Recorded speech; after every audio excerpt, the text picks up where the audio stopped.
We're live from the Rainbow Hall in Nagoya, Japan.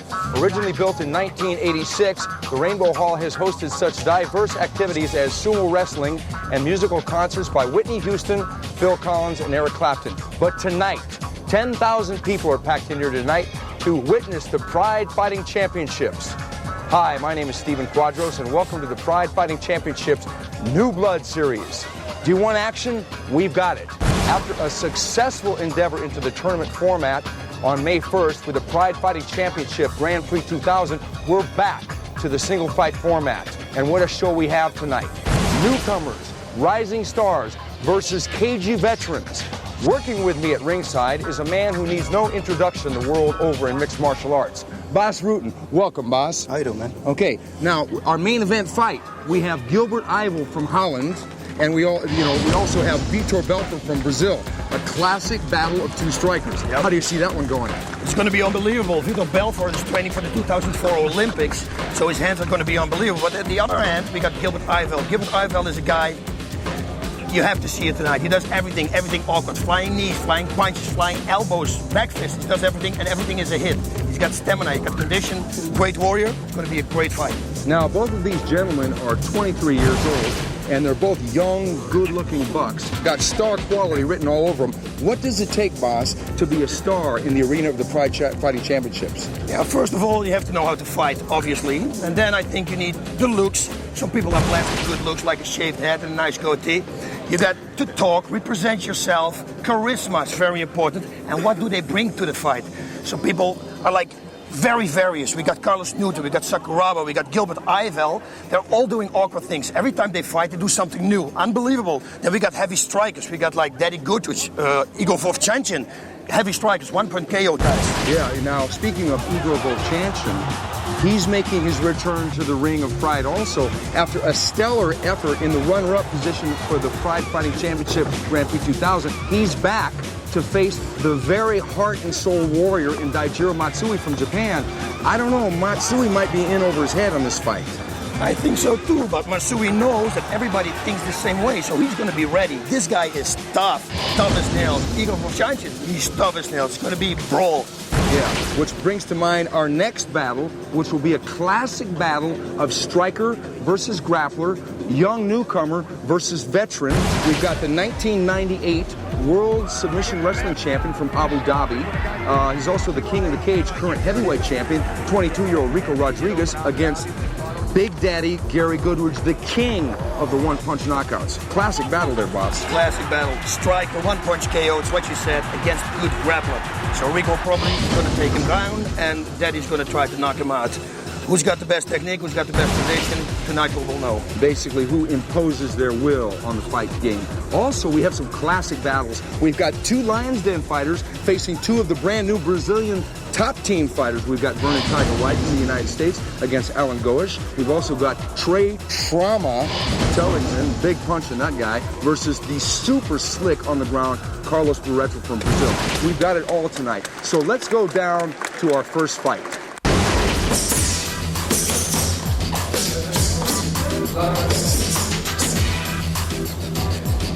No, I love Pride.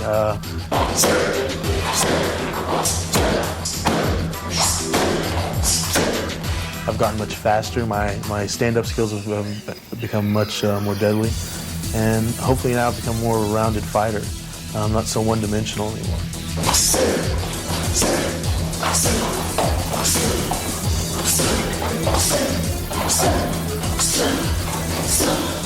I enjoy every day of it. And if you don't, I think you need to seriously consider what you're doing. If you don't enjoy getting up every day and doing it, then what's the point? Willie, I'm coming at you, man, and I hope you're ready.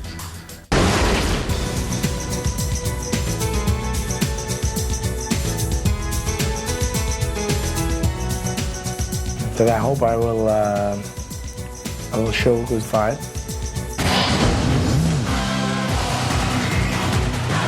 Okay, here we go from Holland. The street fighter, Willie Peters, 34 years old, from Arnhem, Holland. He's 6 feet tall, 205 pounds. took this fight on a little bit of short notice, boss. Yes, he did. He had 5 days notice, so that's character right there, you know. But he told me he's already been in training, and so he expects to be fairly competitive. Nice tattoo there. Very nice. It's a new one. I never saw it on him, and I saw many fights of him in Holland.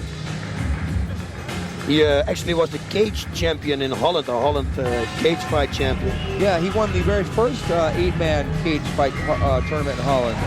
And he beat a very tough Brazilian in the finals, Eduardo Roca, by knockout. Willie told me that he's won most of his fights by knockout. Yep. He's had 80 no-holds-barred fights and over 60 wins, mostly by knockout. He's a great striker. From the United States of America, Heath Herring. And here he comes from the USA. Born in Waco, Texas, grew up in Amarillo, Texas. Big Heath Herring, also making his first appearance in Pride. He's 6'4" tall, 265 pounds, currently residing in Holland also. Yep, he's training with Core Hammer's Meng Ho gym. That's exactly the same gym where I started training. And he came in a month ago, and I heard he already lost like 20 pounds. So he's in tip-top shape right now. Yeah, he's down in weight for sure, because he was up to somewhere around 280, 290 pounds previously. But he looks like a whole new man now, sporting a real nice little dapper beard there, a little bit of hair. He usually shaves his head. There's Core Hammers there, right next to him. Yep. The legendary trainer of such luminary stars as Boss Group, my broadcast partner, and Ramon Decker, among many world champions. It's true, and Heath Herring, I think he got his hair because he's in Holland. In Holland right now, it's really cold. Yeah. The match will consist of 2 10-minute rounds.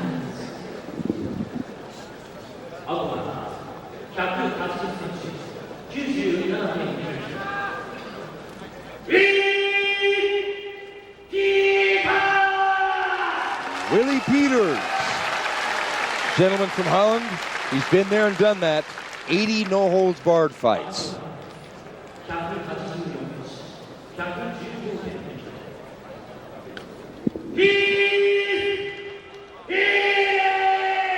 Heath Herring is a tremendous athlete. Started his no-holds-barred career at the age of 18 while he was playing high school football.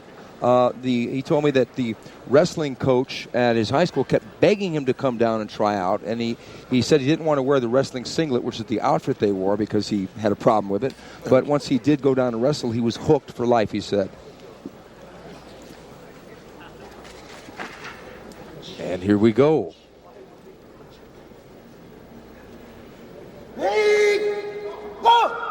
Willie Peters versus Heath Herring. They come out jabbing. A nice front kick by Heath Herring. Willie jumps over the top, tries to throw a right hand. Willie throws a low kick. Heath comes in throwing bombs. Heath takes him down. He's got his really back. good. He's got his hooks Goes in. for the He's choke. going for the choke. Oh, it doesn't look good for Willie Peters. Big Heath Herring on his back, working the choke. Willie Peters is already in trouble. He's got the head up. It doesn't look good, boss. No, it doesn't look good at all. He's putting his head up. His chin, he's using his other hand. Good strategy, by the way. And it's working. He's got the forearm. He could choke him out right now with the forearm. Yep. All he has to do is press that shoulder straight down. Peters is in trouble. He's in a no-win situation. He should tuck and roll or do something, but it's really hard with a big man like that on your back. And he taps out! Fast fight. Quick fight. Heath Herring. Very good looking, man. Good striking. Nice takedown. And the finish. Oh, perfect. You know, our heart goes out to Willie Peters for taking the fight on short notice, but Heath Herring looked tough. He did what he had to do. Went in there, threw the front kick, threw a couple punches. Willie tried to jump over the top. Was a little bit outgunned. Went to the bottom, unfortunately, on his stomach. And then Heath Herring took his back and just sunk the choke. Yep. There he is with his manager, Ronnie Nyquist. Ronnie Nyquist told me that Heath Herring is making such progress with his trainer there, Pritchard, with him, Core Hammers, in Thai boxing, that they predict in 2 years he will be able to fight in the K1. Oh, yeah, for sure, man. This guy right here, big right hand misses by Heath Herring. He comes storming in, another left hand. Willie ducks down, tries to go for a single leg. Heath spins out, and Heath gets him crunched down into a side mount. Then there it is, the choke, and he taps out. Heath Herring, the big man, on his back. tremendous quick win. Welcome to Pride, Mr. Heath Herring. Very impressive victory.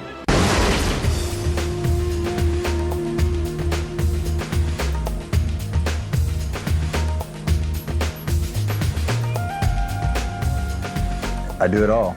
I kick, punch, wrestle, submission. I fight. Real fighting. But yeah, I got into the sport a long time ago to see who the best fighter in the world was. And there are certain belts out there and everybody wants to fight for a belt. And once I got into the business side of this and I realized it's a business, belts mean nothing to me. All I want is the respect of the other fighters and want the respect to be considered one of the top fighters. And by doing that, you have to fight the top fighters. And that's all I'm looking for in this.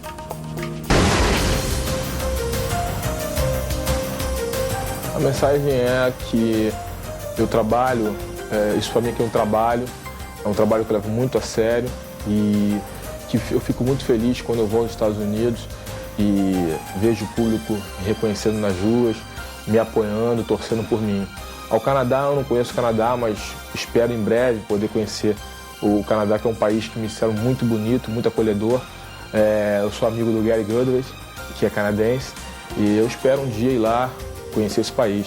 E a mensagem como lutador é o seguinte: gente, procurem ser sempre disciplinados, terem consciência do que o trabalho que nós fazemos é um trabalho muito árduo e que o lutador de vale tudo é um esportista que se dedica muito para dar um bom espetáculo para o público que gosta dele.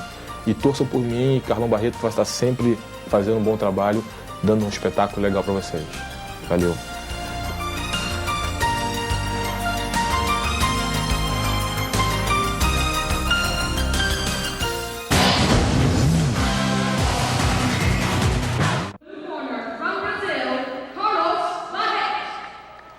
And here we go. Our next match coming out now is Carlos Barreto from Rio de Janeiro, Brazil.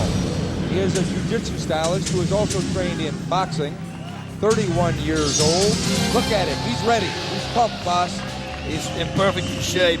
And the R's in Brazil you pronounce as H, so you will say Barreto.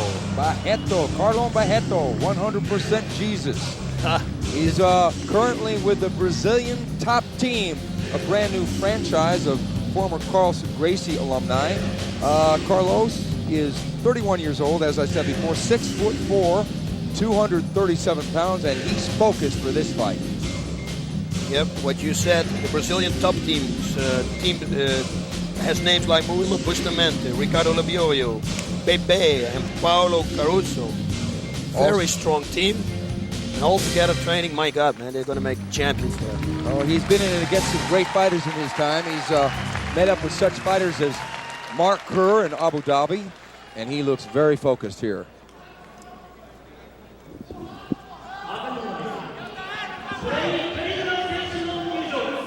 In the red corner from the USA, TELLIGMAN. And here he comes, his opponent,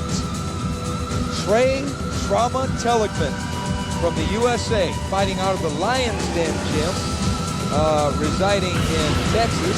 He's 6'2", 223 pounds, 35 years of age, and he's ready to rumble. His corner man tonight will be out of the Lion's Den, Jerry Bolander. This is going to be a nice fight, Steven, I'm telling you. Trey is the striker, big striker, good hands. Carlon is going to try to take him down, I guess. I hope he's not going to strike with him. But again, we never know what Carlon trained, because Vito Belfort is in the same team. God knows they're training boxing together, you know. We don't know what's going on right there now in Brazil. Yeah, you said that Trey Telligman was an excellent striker. He did really well against Pedro Rizzo in the UFC. Yes. Had him in a little bit of trouble and then ended up losing the fight, but nonetheless it was his strikes. Now, Trey Telligman had an accident when he was 1.5 years old, and he lost his right pectoral muscle, folks. So don't be shocked by the appearance, because believe me, he's passed all doctor's examinations, and this is not virtual reality or special effect. This is all of Trey Telligman. He was the champion in Super Brawl. Great sportsmanship right there. Yeah. Nice guys.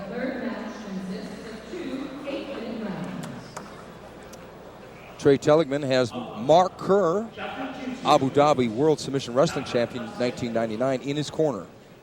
Carlson And here he is, Carlos Barreto from Rio de Janeiro, Brazil. Fought a great fight against Igor VOVCHANCHYN a couple of months back in Pride. Gave Igor a good time with his left jab in that fight. Yep. He used his length, his long arms. Trey Trauma Telligman. Now, he told me that he's going to open a can of whoop ass in this event. Oh, my God. Telligman and Barreto almost met in January as alternates in the Pride Fighting Championship Grand Prix 2000 tournament, but Carlos Barreto had an injury to his shoulder and was forced at the last minute to pull out. But here they are finally going to meet. It's going to be USA versus Brazil. Telligman versus Barreto. And here they go. They touch gloves. Trey's well prepared for the takedown, and he's got good hands, so that's going to be a bit of a trouble there for Carlon. Both fighters are very relaxed here. We're waiting for an explosion by any one of them. I expect that Trey Telligman is going to measure Carlos. Nice low kick by Barreto. Comes right out. Throws a nice relaxed low front kick by Barreto. Carlos has got long limbs, so using his jab or his push kick might be a good strategy to hold Telligman at bay. Because Telligman can be dangerous with his strikes early on, but he's very relaxed now, measuring Barreto. Yeah, you're going to need it, especially because you said he got long limbs, and it's a little awkward in the beginning of the fight.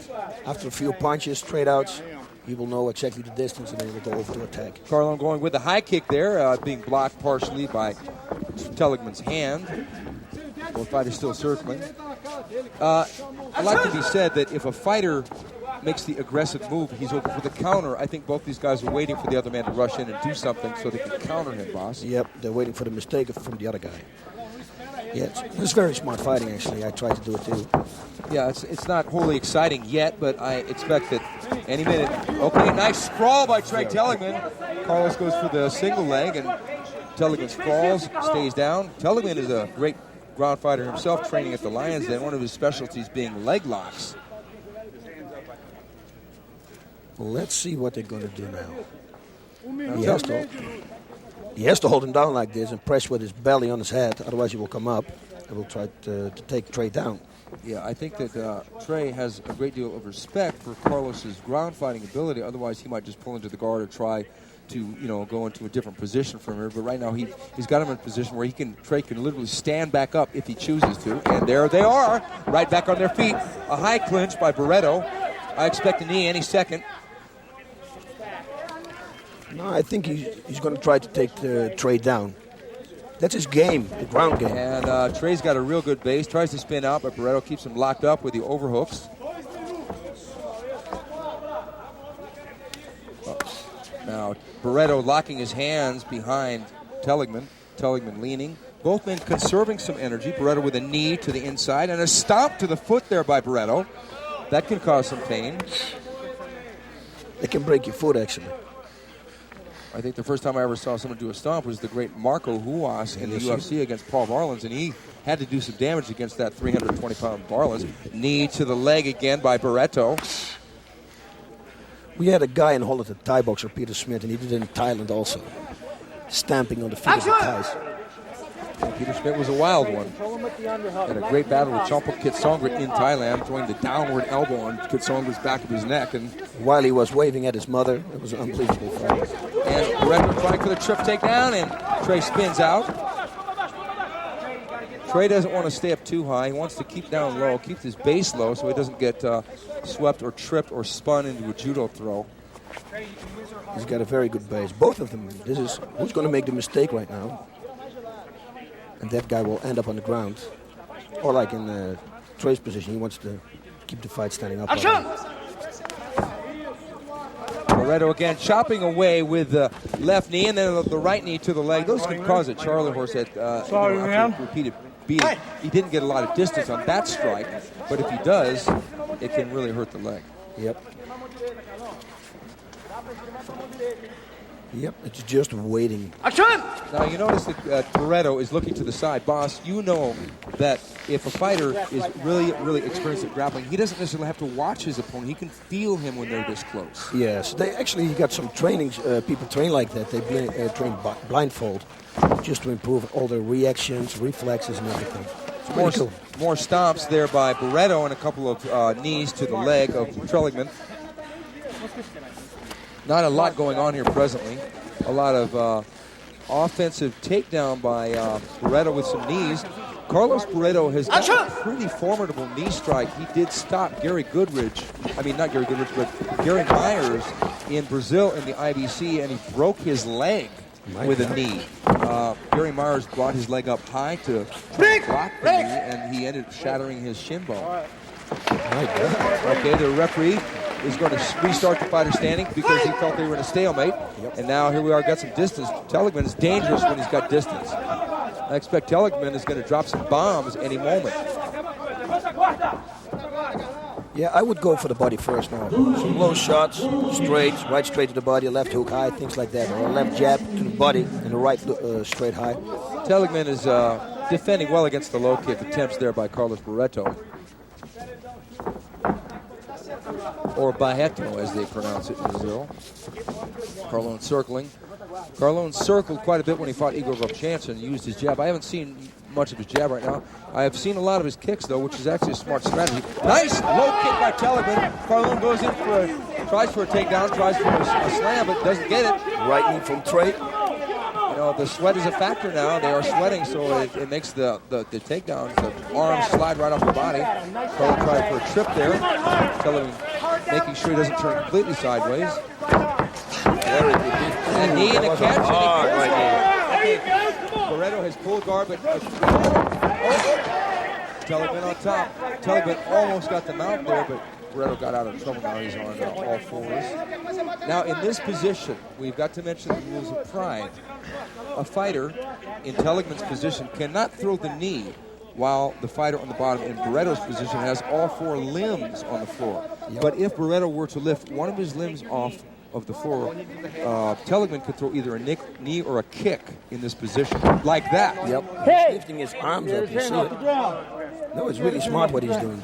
It's legal. Yeah, it is legal, because Carlos has got his right arm off the ground, so technically he's open for a strike. Now he's got all fours on the ground, so Carlos is going to try and stand back up. And nice knee, and nice attempt by, he grabbed the rope, so that was a great takedown attempt by Barreto, but TELLIGMAN bought some time by grabbing the rope, didn't get down. TELLIGMAN has fought a really exceptional defensive fight so far. Carlos has really upped his shooting, and he pulls for the single leg, and he grabs the rope, and he gets TELLIGMAN down. And he gets him down. TELLIGMAN on the bottom with his guard around Carlos Barreto's waist. They're in the corner. One of the things that pride officials can do is pull the fighters if they get too close to the side, to the center of the ring, and restart them in the same position they were in. Okay. That's a pretty good roll right there. Because this is going to be difficult, you know, with the rope. There we go. And they're going to stop the fighters, keep them in the same position, and restart them closer to the center of the ring. TELLIGMAN on the bottom, guard on Barreto. Barreto is now going to work. I think he's going to try and pass the guard. He might grind away with some strikes. He might grind away with some strikes here.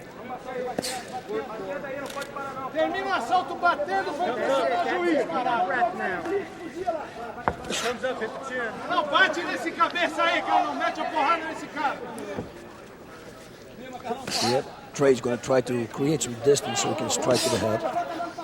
But Callan's not crazy, of course, and he's keeping himself tight. Yeah, now, Trey. From the bottom here, boss, in the guard position, what are TELLIGMAN's options? Yeah, what I did in the last fight was keeping my hips out, putting my knees in his side, and then you can elbow. Oh, that's not allowed here. Elbows are not allowed in the rules of pride. But still, you can punch because you create some distance, and then you can punch.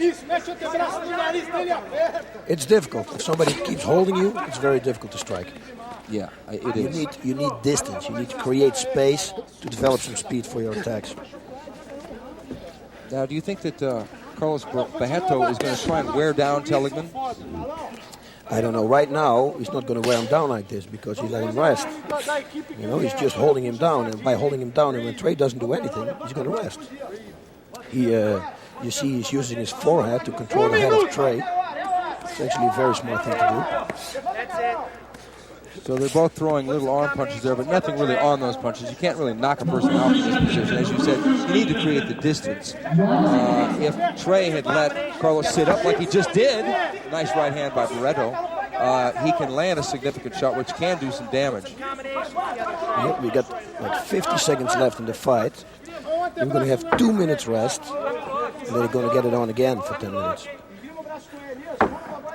Now this would have been a hard round to score. Barreto was trying to be aggressive early on, and he couldn't get the takedown. Telligman defended well, but now Barreto is in a better position, actually, throwing more strikes than Telligman. Telligman is just merely defending right now. Yep, it's true. It's exactly true. He's scoring the points right now. 10 segundos, bate! Barreto is the busier fighter at this moment, not damaging Trey Telligman. No, I think Trey is just waiting for the time. It's like 20 seconds left, and then he waits for the stand-up and the rest. And there they go. End of round one. Carlos Barreto on top. Then they go. They give each other a high five there and walk over to their respective corners. Wasn't a terribly eventful round, but we did see a lot of strategy. Two seasoned professionals. Carlos Barreto is the current IVC International Vale Tudo Heavyweight Champion in Brazil. And in those events, they allow headbutts, groin strikes, elbows. It's pretty hardcore. I think it's unbelievable. When you see those fights, that's bloody fights. Talking about bloody fights. Unbelievable. And there he is, Trey Telligman, getting advice from his corner man, Mark Kerr. And getting some advice. Getting a warning there from the referee about grabbing the ropes. He did save himself from a few takedowns by grabbing the ropes, which is not legal in Pride. It's a reflex. You know, you do it automatically. It's not like something you really do because you want to cheat or something. It's something you fall down, you automatically grab anything you can grab. So that's okay. Absolutely. I expect to see a lot more strikes this round from Trey Telligman. Yeah, and the further we go into the fight, the more difficult it's going to be for Carlos to take him down because you're tired. You know, it's difficult to shoot constantly. I think the defense of the shoot is takes less power than the actual shoot. Yeah, plus the sweat will be a factor because when the body becomes slippery, it's like having oil all over it. It's hard to really get a grip and either do a hip throw or do just a trip or do any kind of a takedown. Yep. Here we go, the seconds go out. Last minute instructions from Rollo Bustamante to Carlos Barreto. Real good fighter, by the way. That's the man I like him a lot.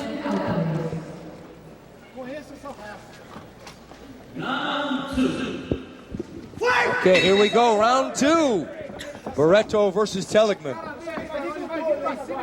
Circling once again. Barreto circling to his right. You should try to lock him up in the corner. Every time he walks to the side, he doesn't lock him up. You see, he lets him go to the left and left and left. It looks like he's trying to draw him in. Yep. He's trying to draw him in. Now he's doing it. A punching attack. Okay, now it goes into the clinch, a loose clinch. Telligman, body shot. Nice knee! Oh my God, on his head. Big knee to the chin. Knee to the body. He hurt him bad. And Telligman goes to grab the ropes again. Reflex action. He's recovering. And he grabs the ropes. Now, if he violates that, again, he will get a yellow card, and that is a warning, and he could have a possible, it affects the scoring if they get a warning. And down they go. Barreto on top once again. My God, that was a good knee, a high knee. He stung him from this angle. It was hard to see, but he really waddled him. Trey Telligman almost went down from that shot.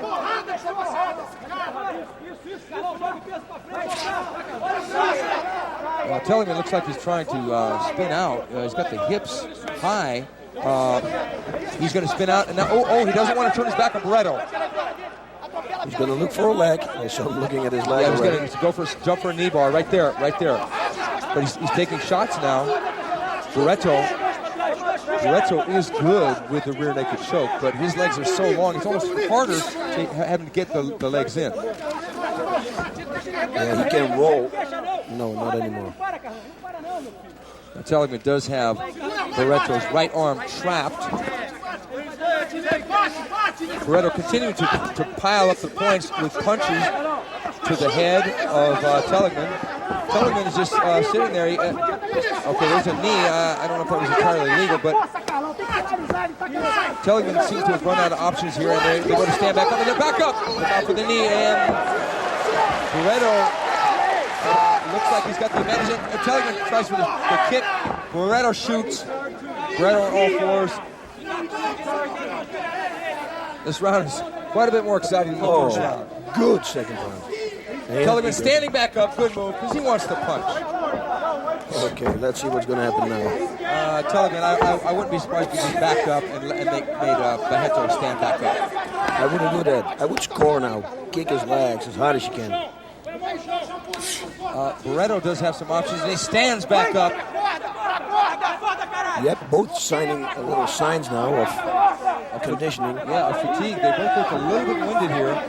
A lot of energy expended trying to get the advantage on the ground, and now they're back up. TELLIGMAN seems to have recovered. Right hand by Barreto. Raises off the top of TELLIGMAN's head. Barreto sprawling again. Yeah, he's driving hard for that takedown. Good sprawls there, as Boss said, by TELLIGMAN. Back up. TELLIGMAN looks like he's ready to grab that rope again. Barreto trying to spin him out and drop him with a side takedown. And a takedown there by Barreto. TELLIGMAN down. TELLIGMAN on top now in the guard of Carlos Barreto. Now Barreto has got a lot of options. He's used to working from the bottom here. He's got a great triangle choke from here and a great arm bar. Yeah, but Trey got the good punches. See if he can create some distance now and try to strike. Some strikes to the body, head. 3 minutes left. Don't give him anything. Both been buying some time here. He's gassed. Take the leg anytime you want it. I would have to say that so far Barreto has controlled this round. Yep, so in my book too. And he did initiate a little bit more aggression in that first one, so he might be ahead on the judges' scorecards. You know, if this is going to be a close fight, it will go to see under the rules of tonight's fights. They are scheduled for 2 10-minute rounds with a 2-minute rest period in between. If the fight is a really close one and goes to a draw, they will go to an additional 5-minute overtime round, in which will allow either a KO, a submission, or the judges to render a decision. We have 3 judges working at ringside tonight. TELLIGMAN standing back up. He lets Barreto back up. It's a very smart thing to do because now he can score. On the ground he couldn't score. It's what you said. Barreto is too good on the ground. Closes the distance. They both look a little bit gassed right now, boss. Yep. 2 big men in there. Trey wants to go. Oh, and Carlos. Oh, the knee is coming again. Okay, I see it. Another knee by Barreto. Barreto, the busier fighter, not landing significantly with his knees right now, but earlier on he really clocked Trey TELLIGMAN with that knee to the face.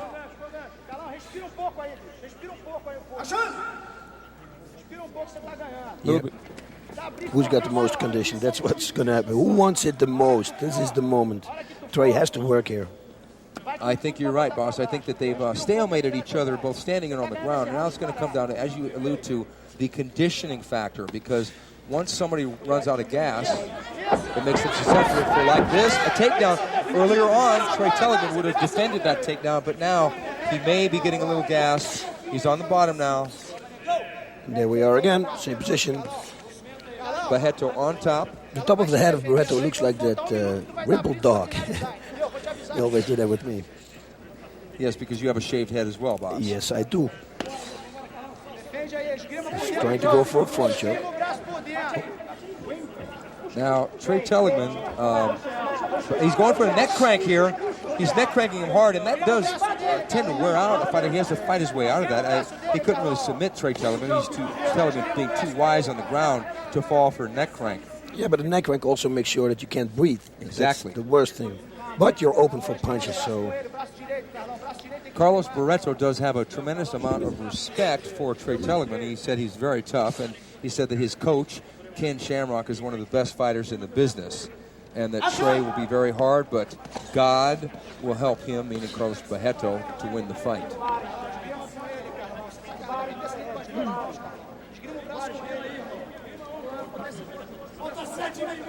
They both have respect for each other. Telligman feels that Carlos Barreto is a great opponent and a quality guy, and they like each other personally. There's no bad blood here. It's amazing, yeah? And you see them here fighting, trying to hit each other as hard as you can. It's amazing. What an amazing sport this is. When you're in the morning, in the breakfast, like in the hotel, everybody's friends. You know, everybody, hey, what's up? That's true. There are some rivalries and some misunderstandings, but in this fight, there is sort of a competitive camaraderie. I mean, they're there to compete. They're not there to try and destroy the other guy. They are there to win, though. I mean, if they can get a significant punch kick in order to make their opponent quit, or a submissional knee bar, leg lock, or a choke, they want to initiate that. But right now, they are stalemated on the ground. I wouldn't be surprised if they have another brief period of inactivity that the referee does restart them. Yeah, I think so too. But it's almost the end of the fight. Yeah, there's like 30 seconds left. I would have to say, boss, we might see a draw in this fight right now, and to go to the overtime round. Now at the back, you can see Sergio Battarelli. Sergio Battarelli, the president of the International Vale Tudo Championships, headquartered in Sao Paulo, Brazil. A very affable gentleman.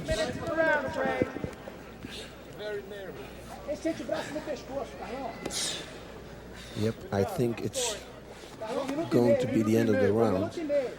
Yes, both men have used their experience to neutralize the other. It hasn't been an incredibly exciting fight, to be honest. The beginning of the second round was pretty exciting. That was exciting because we saw a lot of action, a lot of jockeying for control. Both men neutralizing each other, but that knee by Barreto, if the fight goes to decision and it goes one way or another, I think that knee will factor in heavily, boss. Yes, I think so too. Because Barreto has been the busier fighter. Yep, that's true. I don't think that Telligman has done any damage. Now, those forearm strikes can hurt the nose. Yeah, they can, but at this moment, Trace, also, it's difficult. You cannot develop any speed. Because he was holding Barreto's arm. Tough fight to score. Yep. Well, let's see what the judges are going to say. I don't want to be a judge. That's the reason. One of the reasons I don't want to be a judge. Well, I've been a judge before, and fortunately, most of the fights ended in knockouts, or because the tournament I judged, Don Fry was in it, and usually it's either kill or be killed with a guy like that, so I didn't have to worry about it. Well, only one fight went the distance. Yeah. And then I've been a judge for the various Vale Tudo organizations. It is a lot of pressure on a judge because if it's a close fight like this, you have to make a call, and one of the corners will be unhappy with the verdict if it goes one way or another. Yeah, Carlon is doing a great job right now. He's really doing his thing. I think he's gained the lead in the fight. I would have to put myself out on the limb and say that he had done enough to win the fight, boss. Yes, I think so too. But Bray had a few really good things too, he got perfectly defense against the takedown, the reverse, then he ended up in the guard, he stood up. But can you win a fight just by being defensive? Yeah, that's true. That's pretty much all he was because he didn't really land any significant strikes. Barreto landed, even though there were arm punches on the ground, a couple forearms to the face, a great knee, and some chopping knees to the leg. He was stomping the foot. You could make a case for Barreto in this fight, even though Telligman didn't fold, he didn't get knocked down, he wasn't knocked out by any stretches. Now here we go for the replay. Barreto standing straight up, and there's the kick, and here I expect they're going to bring in the knee right there. Oh, that was a good shot. He pulled his head right into it.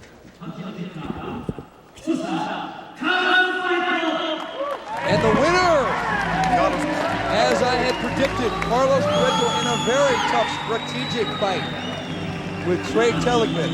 No shame for Trey Telligman. He fought a great defensive fight. Carlos Barreto, welcome back to Pride, his second appearance here in Pride. Trey Telligman coming up short in his debut in Pride.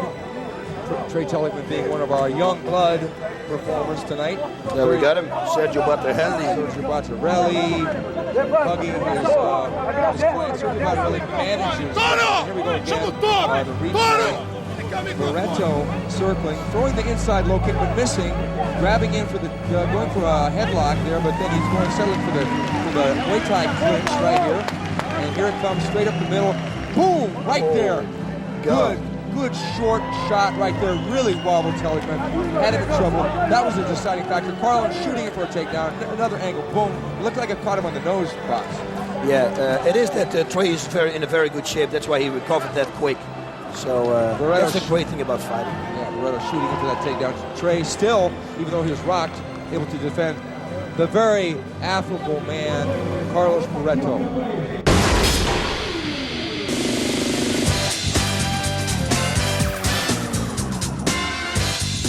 And one fight is never the same as another fight. One place is never the same as another place when I get to travel. The people are never the same. So I feel that fighting is, in one way or another, my life.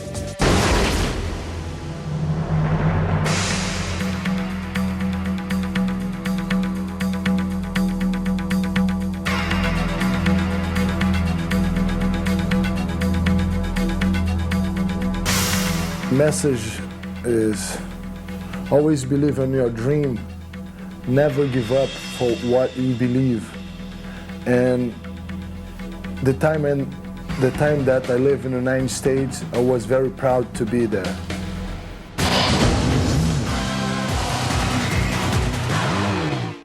The fourth match consists of 2 10-minute rounds.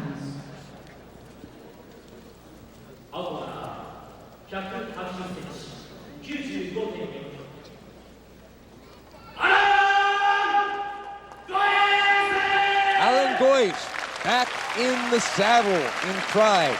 You know, boss, speaking of Pancrase, he fought Frank Shamrock to a draw in Pancrase. Yeah, that was a fight, man. It was unbelievable. What a great fight that was. They both were, after the fight, they were so tired, they didn't come out. And he even got Vernon Tiger White from Pancrase. Yes, Vernon Tiger White, also a member of the Pancrase circuit at one time. And look, they're ready to run at each other. They don't even want to hear the referee's instructions. I think there's a lot of heart here. We've got 2 people who can fight standing up, but their ground game is probably where Allan is the best at. Vernon started off in Taekwondo, and he's really got some good punches and kicks standing. Yes, but Vernon Tiger White is really limber, and he managed always to escape situations that are not to escape normally, so it's pretty cool. Well, he got a couple of advantages when he fought Sakuraba. He got Sakuraba's back and almost choked him. Oh, yes, he did. It was a good fight. And here we go, USA versus Brazil. They come out there. Boss, I think this is going to be a lot more action than we've seen. Both men look a little tense here. Nice high kick there by Allan Goyce. It was blocked by Vernon, but he let him know. Here it comes. Whoa, nice low kick by very Vernon hard White. low kick. That was They're coming out slugging here, folks. This is going to be a fight. Oh, my nice God. kick. Allan Goyce for the single. Vernon spins out, but looks like Vernon's going to have to settle for the guard in this takedown attempt. That was some firework right there. That was some fireworks for sure. Vernon's got him locked up high. Allan totally relaxed here. Been here quite a few times. Allan has over 200 victories in various forms of jiu-jitsu, sport jiu-jitsu, street fights, what have you. Growing up in Rio, you know, there's a lot of opportunities to ply your craft on the street. Yep. Much like Holland, huh, boss? Yes, I think so. What a great country, huh? Yeah. So Vernon Tiger White on the bottom with a loose guard. Allan knows quite a few answers to questions Vernon will give him from the bottom position. I expect Vernon to strike. There he goes with the left hand to Allan's the side of Allan's head. Allan trying to pass the guard. He's got he's got the half mount or half guard, whichever your perspective is, as you were alluding to, boss. Okay, thank you very much, Stephen. Boss Rutan at ringside. Here we go. Pride Fighting Championship. New blood. Allan goes in half mount. Maybe do you think he's going to try and pass the full guard to get the mount?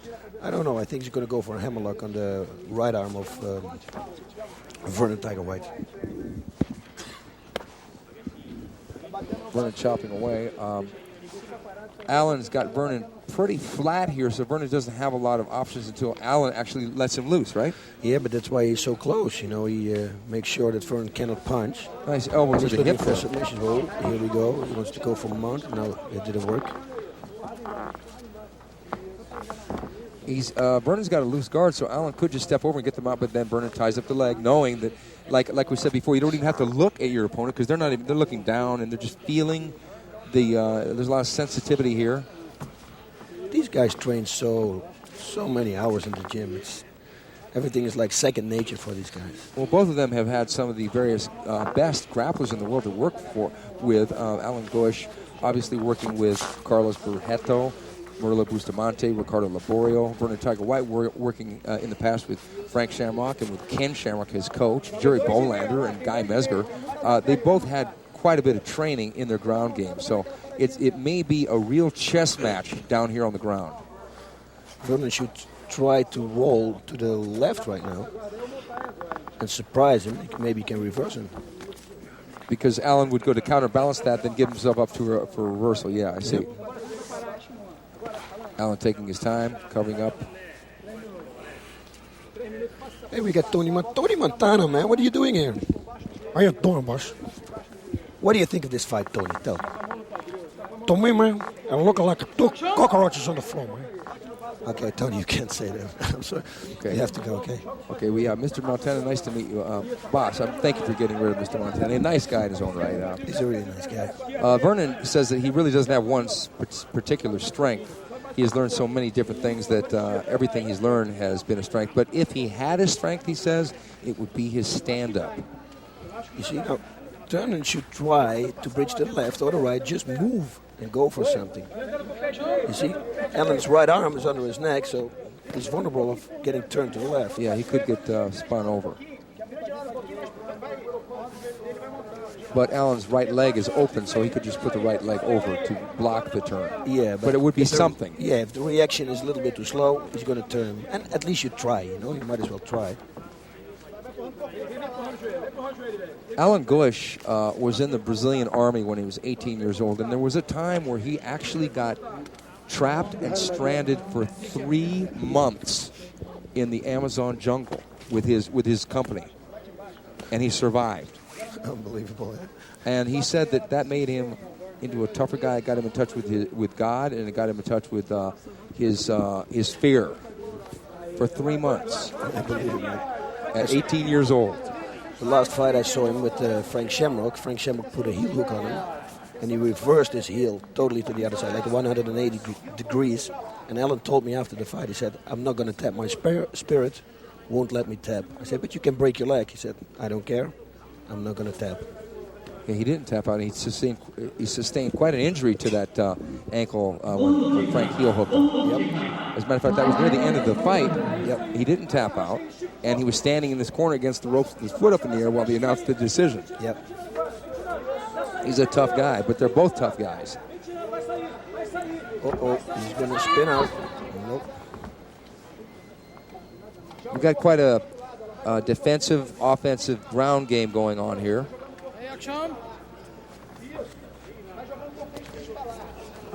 Now this is where it comes into a tough call, boss, because you have gentlemen that want to win a fight, but then you have an audience that wants entertainment. Yep. And many times a general public will look at a fight like this and think, well, wait a minute, I want to see two guys standing in the middle of the ring punching it out or kicking or doing something a little more action-packed. Yep, this is not entertaining for the audience, I can tell you that for sure. But they're looking for submissions. It's a slow game, you know. You cannot overdo it, because if you make a mistake, the other one is going to take advantage of it. He's going to reverse you, or maybe he's going to submit you. So it's a dangerous game. Well, I think that a promoter would think that, okay, I want to have a fight card, and I want to have exciting fighters that have exciting fights. A fighter has to make some sort of a decision whether he wants to be to possibly make mistakes, but be more exciting. Yep. That way, even there have been fighters in Pride who lost half their fights, but they still are main event fighters here. Yeah, I know. You know, from around the world. But once in the ring, you don't think like that. He's got the full mount now. This is going to be dangerous. Okay, now this is not good for Vernon White, because Allan can start to strike. Vernon's tying him up pretty well with the arms. Allan is really good at this. He's got a lot of options here. Yep. He's got a very good balance once he's on top. This is not smart. He lets Vernon grab him again. He has to push himself away, create some distance, and start punching down. He's going to try and grind away at those ribs. You can do some damage there, but it'd be really hard to stop an opponent with body shots like that. Yes. Again, you cannot develop any speed. That's the whole reason. He needs to create distance. I don't know why he's not doing it. Yeah, because Vernon let go of his grip, and now Allan could actually pop up and start to throw downward strikes and really do some damage. There's a little chopping left hand there to the side of Vernon White's head. Allan has controlled the action, though. Yep, he did. He's pretty much dictated the tempo once they went to the ground. It was a good little exchange they had at the early part. Allan coming out throwing the high kick. Oh, that's unbelievable. Sometimes they make suddenly moves you never saw before. You would have expected that he would throw a high kick.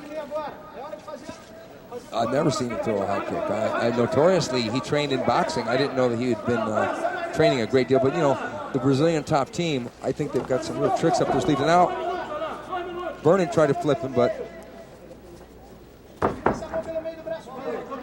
Yeah, Vernon had to try to turn him to the left. Lock up his foot, Allan's foot, with his left foot. Once one of the arm from Allan, when he goes around his neck, you can turn him that side. Now Allan's up high, and he's almost, Vernon pops out. What a great move, Vernon White. Allan got up a little too high. Vernon flipped over, almost gave his back, then popped straight up. Now they're back into a kickboxing match. And you see, that's the reason why they're constantly so compact with each other, because you see one little mistake, and they're getting up. Allan throws a right, roundhouse kick, Vernon steps into the punch combination. Vernon tries for a left inside kick. Allan goes to the single, and down he takes Vernon White. Nice bear hug squeeze down there by Allan Gosh. On top again in missed Vernon White's guard.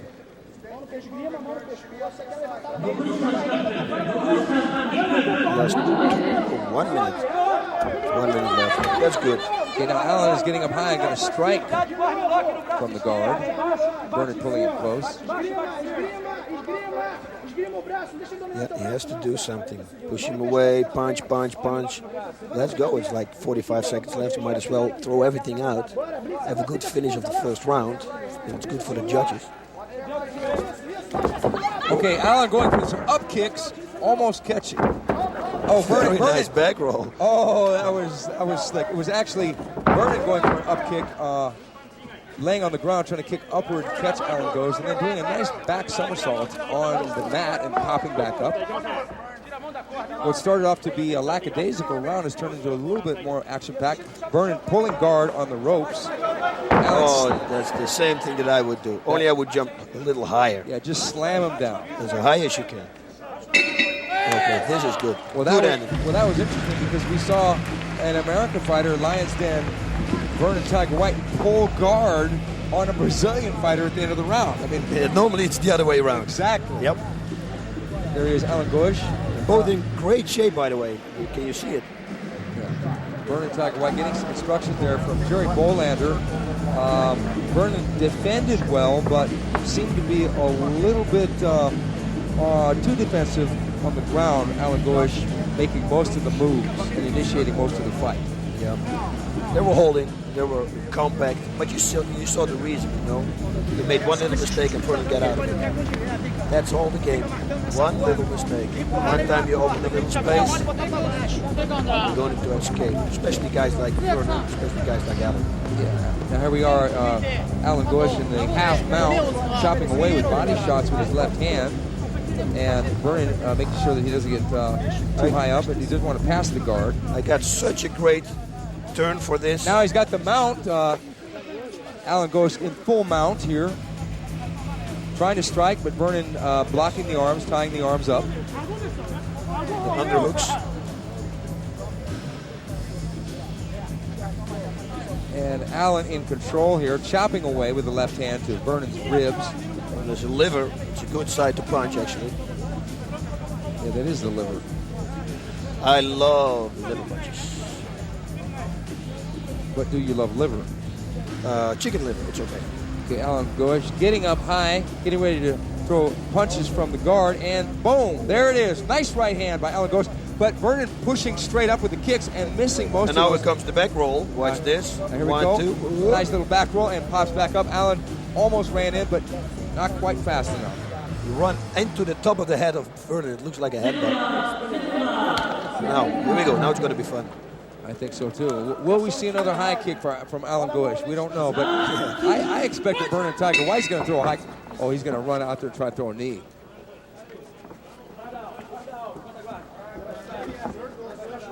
very close match so far. Looking in really good shape, like I said before. It's also good for the others, you know. The action keeps coming. I get the impression that both these men love fighting. Oh, that was a good punch. Okay, Allan going for that single leg, and Vernon got the one underhook. Defending well. Nice sweep there by Allan Goisch. Goisch on top. And here we go again.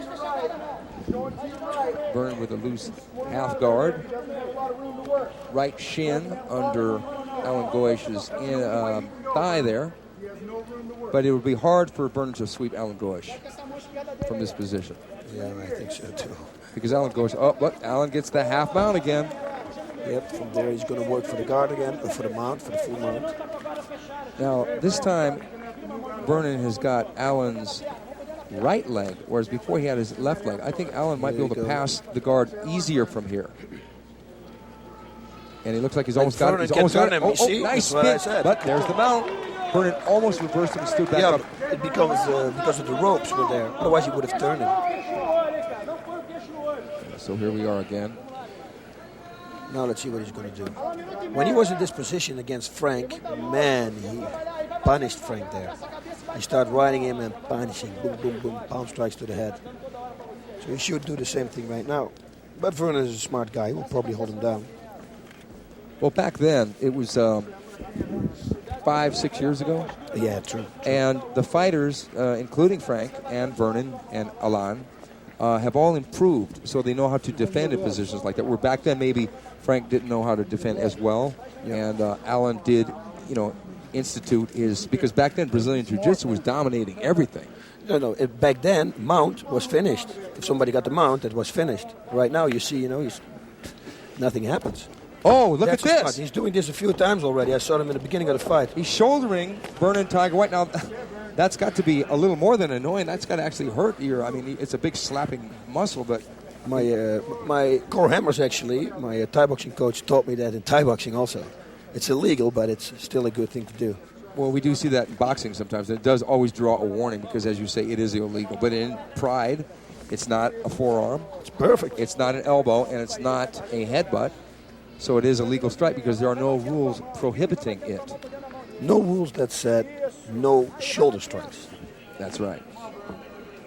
I'm sure that someone eventually will invent a rule that says that. Yeah, if they're going to knock him out with it, maybe it will come. I think it'd be difficult to knock someone out with a shoulder strike from the mount when the guy's holding him close. You see, now again, Vernon, when he locks up with his left, the foot of Allan, he can turn Allan to the left. You see? Because he has got no post there. This is what he should do right now. Do you think that Vernon is expending more energy in this position than Allan is? Yes, I think so, because Allan needs to press down constantly, and he has to put the power on. Vernon is just holding a little bit and resting. You see, he's hooking his hands. He doesn't cost any power. It looks like Allan is pretty fresh, though. Yeah, but both of them, they both look good. Again, good attacks to the liver. Oh, see, now, this nice is smart. spin. That's what I told you. That's was exactly the turn I said. Exactly as Boss had predicted. Vernon did turn right away and stand back up. Oh, nice kick to the face by Vernon Tiger White. Jumped in with a left roundhouse kick and smacked Allan. Well, now he has to watch out because if he's gonna punch, Allan is gonna throw him. This is it. Oh, he's holding the ropes here. This is not legal. Oh, down he goes. But he's throwing the up kicks. Stands back up. Allan going for the single. Good fight, man. Oh, yeah. Vernon really had an answer for the mount, didn't he? Every time. Both in the first round, he got out of the mount. And now again, he puts his right arm under Vernon's neck. Vernon can turn him to the left for Vernon. You see? It's funny because the technology of the sport has advanced to where it said 5 years ago the mount of position you were finished. But now, fighters like the Lions Den fighters and others, they get in the mount with somebody like Allan Goisch, who's got a great mount and a great guard and a great ground fighter, but it did not threaten him because he popped back up. Yep. I think side control, I think that's one of the best positions to be in. Go to the side, from there you can go for almost everything. You can take leg locks, arm bars, you can punch, you can elbow to the body. It's perfect. Plus you can throw knees to the face, and now if the opponent lays on his back, it's legal to throw knees to the head. That's right. So if you were in a side mount in this position, let's say Allan was in the side mount, he could throw his knee to Vernon White's head. Yeah. Because that, as a matter of fact, it wasn't a side mount, but in the finals of the Pride Fighting Championship Grand Prix 2000 on May 1st. Look, here we go again. But now he's against the ropes. But again, if Vernon locks up with the left, the foot of Allan, he can turn him to the left again. I think that referee Yuji Shimada, if they scoot any further, he's going to cause them to restart toward the center of the ring in the same position. But Allan might be doing his work for him. He seems to be spinning him because he knows if they go to the ropes that they're going to have to restart. And even though they will technically try and claim the same position, you can adjust and make little adjustments and get an advantage. Yeah, it's like now Allan is in a good position because if Vernon is going to turn him to the left, Allan's going to be on his back. There's the elbow again by Allan Gosh. Unbelievable shoulder strike. Boom. He hits him a few times good with it. Well, you know, Vernon said he knows that Allan will be sneaky, but the first cheap shot he gives him, he'll give him one right back. But I don't know if that's considered a cheap shot, the shoulder strike. No, this is good. As long as it's not illegal, nothing is a cheap shot. Well, both of these men have been in the ring with Kazushi Sakuraba, and Allan Gosh did really well and fought to a draw against Sakuraba. Some people thought maybe Allan had done the best in that fight, whereas Vernon had lost to a submission against Sakuraba. Yeah, but Vernon grew a lot in the last years. The last 2 or 3 years, he gained so much. He's looking totally different too. He's in great shape. Here's the chin almost going in there. Now, as I suspected, the referees are restarting the fighters closer to the center of the ring. And this is good for Vernon. If Allan's going to make a mistake again by putting his arm around his neck, he can turn him to that side. I think because Allan has reversed the mount twice already. Vernon has reversed the mount twice already. Allan is a little more defense-oriented from the mount. He's not as offensive as he was. Yeah, but he hits a lot. He's busy. The shoulder strikes, the punches to the body, to the liver shots. He's doing a lot. He's working now. Thus far in this fight, boss, who would you say had the advantage? I really don't know. That's why I told you before I don't want to be a judge. Just let them decide. Oh, my God. Now, that's got to hurt. These are some good throws. Let me grab my shoulder and feel. It's got to hurt. It's going to hurt Allan tonight, too, I tell him. Yeah, I think so, too. Got him right on the chin. You can hear the... He's going to go around his neck. Yeah, if I was Allan, I would push myself out. On his jaw, on his throat. Start punching as hard as I could. But you're a striker. And even though Allan has trained in strikes, I think primarily he's a submission in his mind. The back of his mind, he's going to go for what he trained in first. Yep. You trained in striking first. Yep, that's true. And I think you go back to your instincts. Yep. Yeah, the game plan normally works only like in the beginning of the fight. Once you get in problems, you go back to your old things. That's right. Vernon White, on the other hand, started off as a striker, beginning his martial art training with Taekwondo. He has to throw him now to the left. Hook the foot of Allan and go to the left. See if he's going to do it now. Oh no, Allan is not under his neck anymore.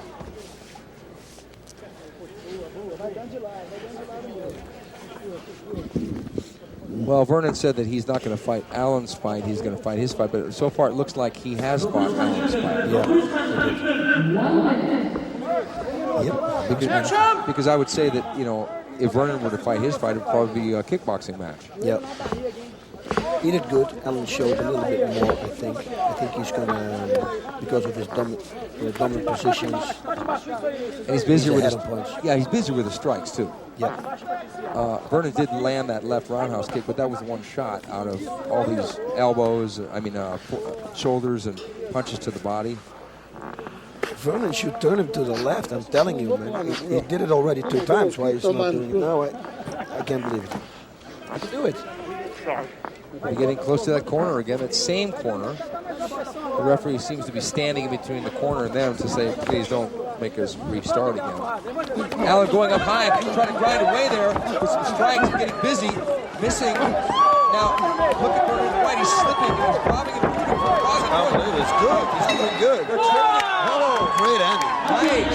Nice exchange there. Allan was going crazy with the downward punches, but Vernon was literally slipping and weaving from the bottom of the mount. Yeah, let's see what the judges are going to say, because you never know here, man. This fight was a draw. It had to be. Allan did some things, controlled it to a certain degree, made Vernon fight his fight. We don't know, but I don't know. What do you think, Ross? I don't know, man. Here I go again. I'm not a judge. I'm happy not to be a judge. But I think Allan won. And Vernon thinks so too. You see, he lifts him up. Great fighters. Oh, yeah. It was a good fight. Two of the best fighters in their weight, for sure. I would have to say, if I were a judge, and because they have the option of the overtime round, I would opt for the overtime round. Oh, yeah? Yeah. Okay. Because at the end, they got busy. They got really busy. Excitement. And there we go. Allan Goisch did, in fact, do enough to win. Another victory for the Brazilian top team. They're doing great. This is the second. Look at him.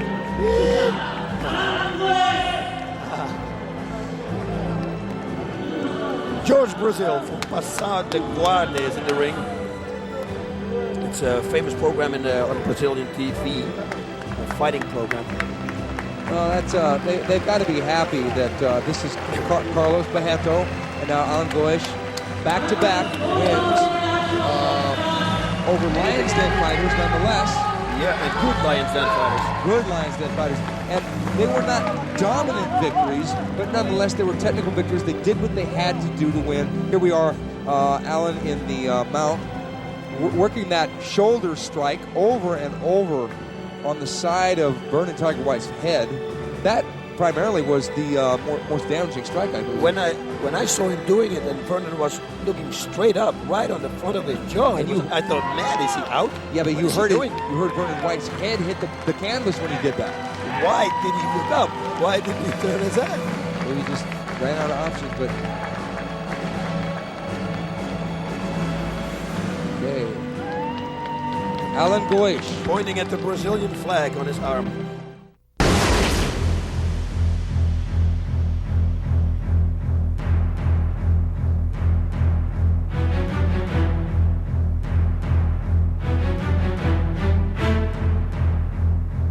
みんなが思ってるようなバーリトゥードじゃなくて、まあ、違う形のバーリトゥードを見せられればいろんな国の人が出てくる大会でもあるし、一人でも多くの日本人が活躍できるように頑張りたいです。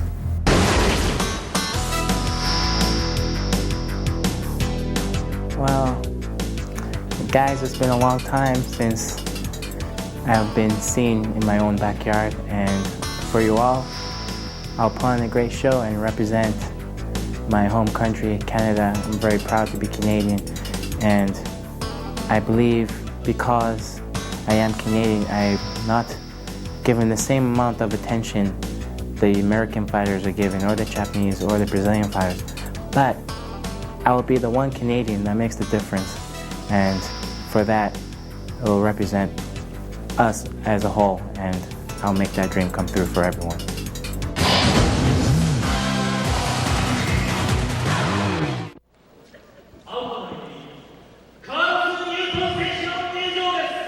In the blue corner from Canada, Carlos Newton. Okay, here he comes. Carlos Newton. Now, boss, this man is one of the real action fighters in the Pride Fighting Championship. Yes, he's together in the line with Gilbert Yvel, Sakuraba, and Carlos Newton, guys who always do unexpected things. He trained actually in our dojo for a while. He stayed in our dojo for about, I think, 6 weeks. The Beverly Hills Jiu-Jitsu Club? Yes, the Beverly Hills Jiu-Jitsu Club. In Beverly Hills, of course. And he's a great guy, man. He's very slick, smooth on the floor, rolls. Primarily a grappler, 23 years old, born in the British Virgin Islands and currently living in Toronto, Canada. He's 5'8.5", 176 pounds, and he's pretty much well known as an amazing ground fighter. Yeah, in his court we see Everton McEwen. He's the 8-time Golden Gloves champion, a pro boxer. So they did a lot of boxing. Yeah, Carlos, and actually it said that his people are going to notice that his hands have gotten better. It must be, man. This guy is the former sparring partner for Lennox Lewis, Razor Ruddock, and Donald Kirby. I mean, you mean his trainer was? No, yes, his trainer is the sparring partners for these guys.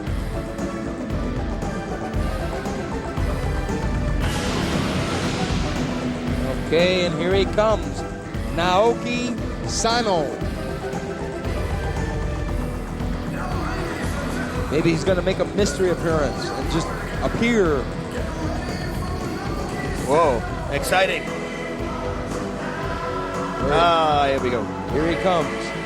And he comes from the Takada Dojo, which has produced Kazushi Sakuraba, one of the greatest under 200-pound fighters in the world, one of his training partners. Naoki Sano is, he's been in Pride before. Yeah, his background is wrestling. So he's a wrestler. He learned some striking and submissions, of course, from Sakuraba. But he's exactly as old as I am. He's 3 weeks older, actually. I'm younger. Hey, that's good. He's 35 years old. And I don't know that his wrestling is going to be a benefit against Carlos Newton, because Carlos Newton probably wants to go to the ground. No, but I think Carlos Newton wants to show his striking skills right now. This match consists of 2 10-minute rounds.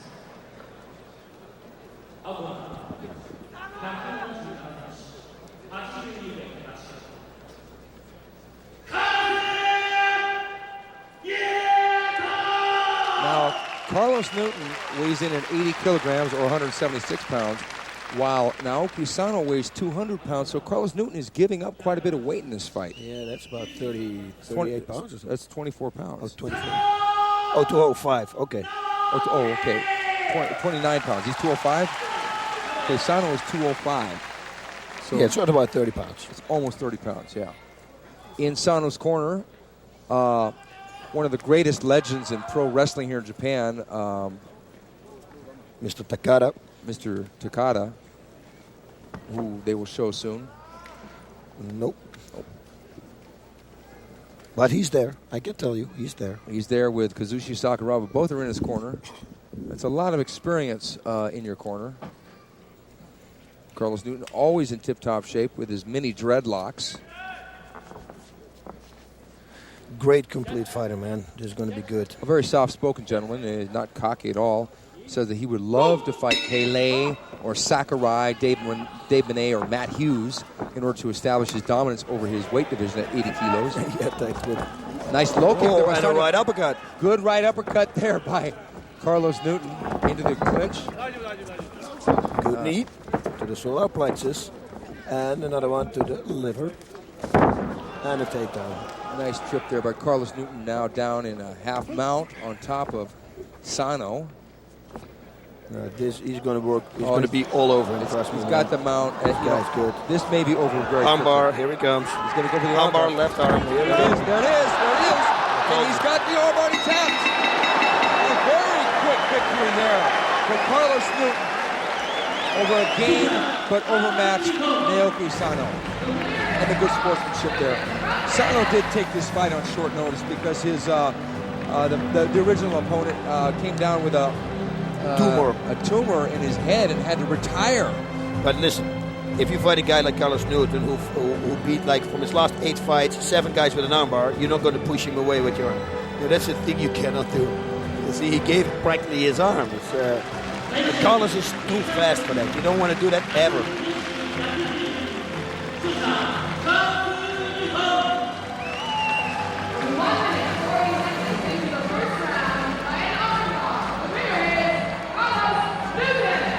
At 1 minute, 40 seconds of round 1, Carlos Newton winning again, as he always does, with the armbar. Armbar, that's his thing.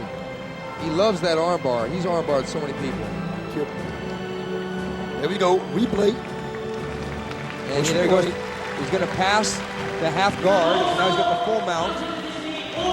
As you said before, boss, Newton, he steps up for some strikes, and then he's got to throw some strikes here. And Sano posts the arm straight up, and then Newton locks down the arm bar. Perfectly done. Yeah. I'm sorry, Stephen, I was distracted. He did some Tai Chi in the ring. Okay, here he is for the again, audience. throwing the strikes in the replay. Here we go. He's locking the arm up already. He strikes him first now with the right also. Boom, that one. Pushing it down. And straight into the arm bar, and Sano has no option but to tap out. A great victory for an exciting fighter, Carlos Newton. He's great, man. And he's such a gentleman. What a nice guy.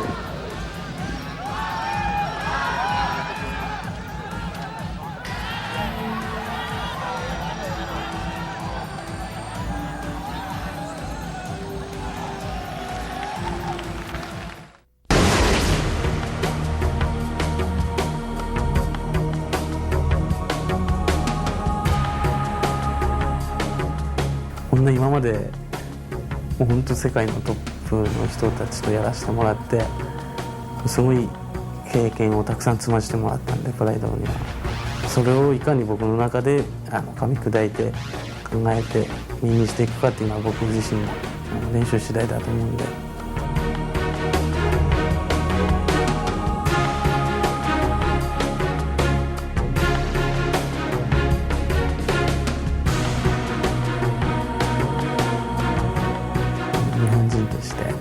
頑張ります。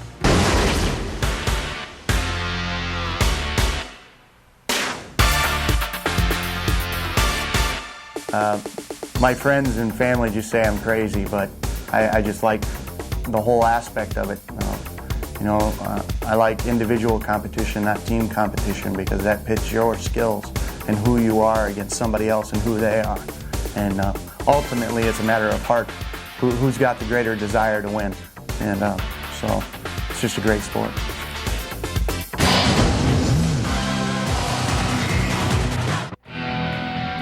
John the Saint Rankin, one of the new blood tonight, making his debut in Pride. They call him the Saint because he is a pastor of a church. He actually marries people. He does everything in his church. The whole thing. He's got his own church. The way he came up with that name, he was having a discussion with his trainer and manager, Miguel Iturrate from Hook and Shoot, and they were trying to figure out a nickname, and Miguel suggested the Saint because the guy basically, he's a priest, and he works pretty much full-time in religion. He's a Christian, and he's 5'10", 182 pounds, from Peoria, Illinois. Empowered by God, says his t-shirt. Yeah, he's 27 years old, from the U.S., John the Saint Rankin. He's been in with some big names. He lost a fight to Jerry Bolander about 3 years ago. And his biggest win was an IFC lightweight tournament in 1997. From Japan, AKIRA, SHOJI. And his opponent is a man who really needs no introduction here in Pride, AKIRA SHOJI. This fighter is one of the most action-packed fighters to go into Pride, and he's never tapped out in Pride. He's fought bigger guys, fought everybody. He fought Renzo Gracie, he fought Coleman. He's a little Igor VOVCHANCHYN. He is like a pit bull, like a Wolverine. This guy is non-stop, punching. Unbelievable. You saw in the preview with Mark Coleman, he actually put him one time in a little dangerous position. That was great. This guy is unbelievable. What a heart and what a condition. Yeah, Shoji has been in, this will be his 9th appearance in Pride. He was in so many Pride Fighting Championships events. 26 years old, from Toyama, Japan. He's from the A3 gym. Well, let me see, his height is 172, so he's about 5'10", and 88 kilos. That's about 200 pounds.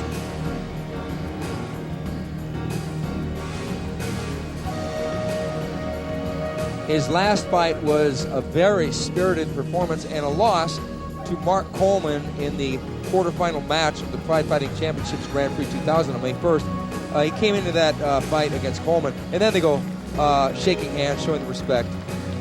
Shoji has got a lot of spirit. Yes, man. This guy, I tell you, look, he even looks like VOVCHANCHYN. He's a miniature VOVCHANCHYN.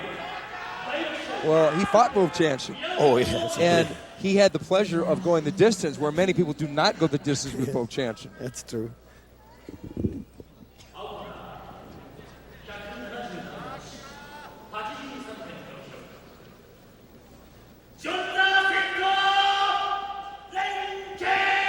There he is, John the Saint RENKEN. Got quite a few fights. He's actually 13 wins, 8 losses, and 3 draws in no-holds-barred fighting.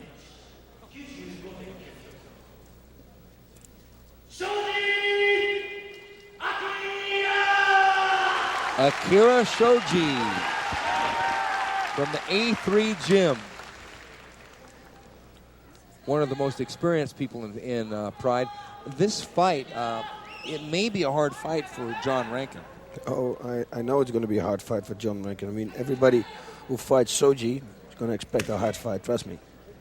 And John RENKEN is outweighed in this fight. That's a rarity. Usually SHOJI fights guys that are bigger than he is, or at least the same weight. Nice low kick. RENKEN coming out banging. Don't know if any of those landed, but really trying to chop away at the legs. And he shoots in. SHOJI sprawls. RENKEN falls back. RENKEN motioning him to come on. Touching gloves there. You know, a good thing about RENKEN, he is trying to make a fight of this. He's not coming out there being strategic or anything. He's coming right after He's SHOJI. doing good, actually. In the attack mode. And another low kick. That's what he told me before. He says he's going for the low kicks. He's expecting to give him a lot of low kicks. Oh, nice that knee. was a good knee. Good knee by RENKEN right on the button. He's coming out banging against SHOJI. High kick by RENKEN and missed, though. He's doing good. Uh-oh. Nice takedown there out of a punch. SHOJI's in the half mount. RENKEN on the bottom in the half guard. RENKEN considers himself pretty much to be a submission fighter because all his wins in no-holds-barred fighting are by submission. Okay. He has to turn him to the left now. Come on, John. Push to the left. John might just do that. John is a very astute student of grappling. He feels there's no conflict between his religion and his fighting. As he says, a lot of that has to do with first that people don't understand that no holds barred is all about. RENKEN feels it's a sport first and foremost. He said that hockey is worse than this. Yeah, I don't know about that. Okay, now SHOJI's got the side mount. This is what I like. The side mount is what you had mentioned earlier. It's a dangerous position. Good control. See the chin there by SHOJI. He chinned him. He's chinning him. He's striking him with his chin. We've seen the shoulder strike. Now we're seeing the chin strike. Chin strike I've even never heard of. Here we go. Oh no, he's not. I'm sorry. Right when you think you've got the striking game figured out, comes the shoulder strike, and now SHOJI with the chin strike. What's left? The groin strike. Well, I'd like to see a knockout with a chin strike. That's what I want to see.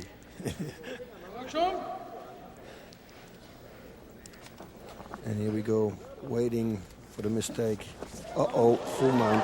This is not good for RENKEN, but RENKEN is a good grappler, but I don't know how good he's going to be against SHOJI because SHOJI, outweighing him, is a great grappler himself, having gone the distance in a draw with Renzo Gracie in his very first no-holds-barred fight. Yeah, and that says a lot. Trust me, Renzo's good and fast. SHOJI's also been in with, as we said before, Igor VOVCHANCHYN, Guy Mezger, Ebenezer Fontes Braga, and who he defeated, and Mark Coleman. So he's had wins over some big opponents in Braga and SHOJI. Oh, nice! Whoa, RENKEN good escape. That was great by RENKEN. He almost went for a heel hook out of that position. RENKEN is inviting him to come to the ground, but I think he wants to stand up. You know, RENKEN has come in here with a lot of confidence. He came out throwing high kicks. He caught him with the knee, and he was in potential problems there, but he got out of the mount. He's doing good. He's doing really good. There's a nice little welt on SHOJI's left leg from a low kick that RENKEN obviously landed earlier. Renken striking from the bottom with a side kick there to the knee of Shoji.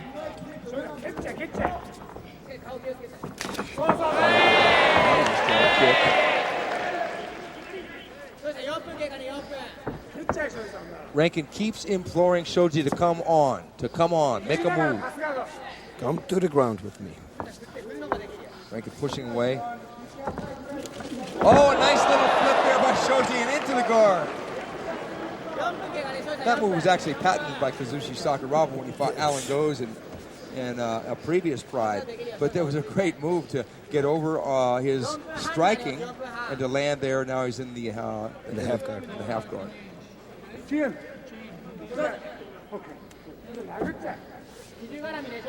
Well, he patted him on the back. I suppose if you were looking for a conspiracy, you might want to say that was a tap, but this is not a conspiracy. This is an armbar coming. Yeah, he's going to go for that armbar. He'd have to spin all the way around to get it. Yeah. But now he's got side mount again. Uh-oh, and full mount. Full mount. Now we'll see if Renken can get out of this again by putting the heels in his chest and flipping back for a heel hook. 5 minutes into the 10-minute round. It's been a really, actually an interesting fight so far. Yep. Some good stand-ups, some really good ground. Some good defense and offense by John Renken. Shoji has pushed the attack a little bit. Obviously, he's the stronger of the man here. John Renken could do the same 10 seconds ago as Vernon Tiger White did with Allan Goes. Allan Goes, you can turn to the left. Let me see if you put the arm around his neck, you can turn him. At least try. Create some distance to get out. I think one of the things that makes Shoji a great competitor is his conditioning. His stamina has never been in question. Any fight he ever fought. And he's tough. I think this guy is mentally very tough. So even if his condition is not that good, he simply doesn't want to quit mentally. That's what makes him so tough. See, now he can turn to the left. Well, he had a 40-minute draw against Matsui, a 30-minute draw against Renzo Gracie, a 25-minute win against Guy Mesger, and a 25-minute win against Larry Parker. So he's gone the better part of a half an hour a number of times. I can't believe it. John Renken could turn him to the left right now. You like that left turn, huh, boss? I love it, and it's working. Trust me. You saw it before. Oh,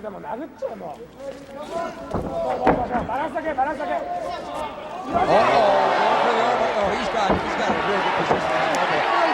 Renken trying to finish it. Wins by submission. Salto. Shoji wins by submission. But a good fight from John, too. He did a nice job. This has been Shoji's first submission in about a year and a half. He hasn't submitted someone in the Pride ring in about a year and a half. But John Renken has nothing to be ashamed of because he came to fight, he gave a great fight, and he made for a great fight, an entertaining match for the audience. Yep, he did. But Akira Shoji prevailing in the end with his straight arm bar. That's one of the problems with the mount. If you're mounted, here it is on the replay. John trying to buck him, trying to hook the heels, but Shoji spinning right over, staying close, staying tucked tight, and getting Renken trying to kick his way out. And at 6 minutes and 44 seconds, the very spirited Akira Shoji. Here it is again, a different angle, boss. It's a beautiful setup. It's a beautiful setup. Look how compact he turns. Amazing. Very nice. Good technique. And once he had it, he didn't snap it. But you see, John Renken didn't want to quit. First, he tried to kick him in the face, and then he tapped. That's the thing I respect a lot, too, you know? And a nice, beautiful backflip there by Akira Shoji.